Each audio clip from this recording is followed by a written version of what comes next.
Hello, this webinar is titled Voting, Understanding Human Nature, Understanding Our Own and Understanding the Human Nature of Those We're Electing to Office. Albert Einstein said this: "The real problem is in the hearts and minds of men. It's not a problem of physics, but of ethics. It is easier to denature plutonium than to denature the evil spirit of man." We need to remember that government consists of nothing more than a conglomeration of human beings who have within their basic nature the instinct to continuously expand whatever power is placed in their hands. This is true not only of evil men, but of public-spirited men as well. James Madison, the fourth U.S. President and chief architect of the Constitution, says, "If men were angels, no government would be necessary." And the founders had a good understanding of the nature of man, that all men have a fallen nature, that when you put fallen men in office, you need to constrain their quest for power. Jefferson had these additional sentiments. Man's nature is always to expand his power.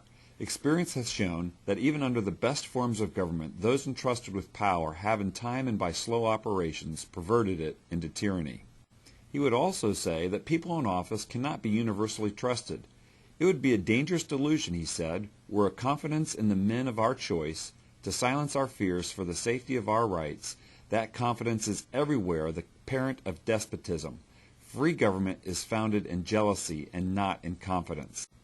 So what's the solution to this? Well, the Constitution's purpose is to bind down those who are trusted with power.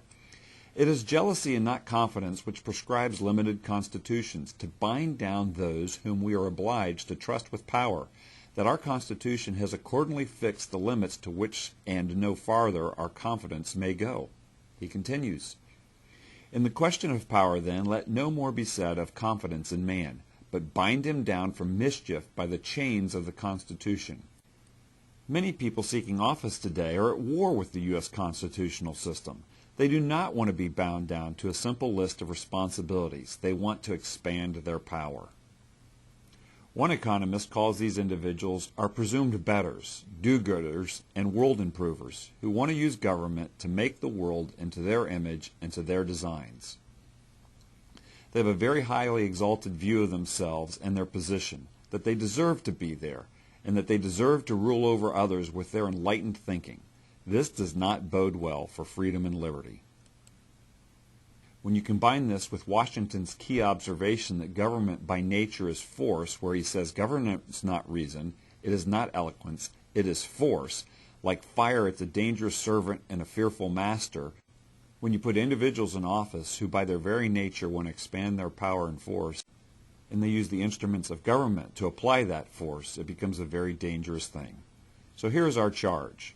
Elect people to office who understand human nature, even their own, who do not war against the Constitution's limits on their power, and has a respect for the U.S. constitutional system's purpose and design. These are thoughts for us to think about. This is U.S. Civics Training. Thanks for listening.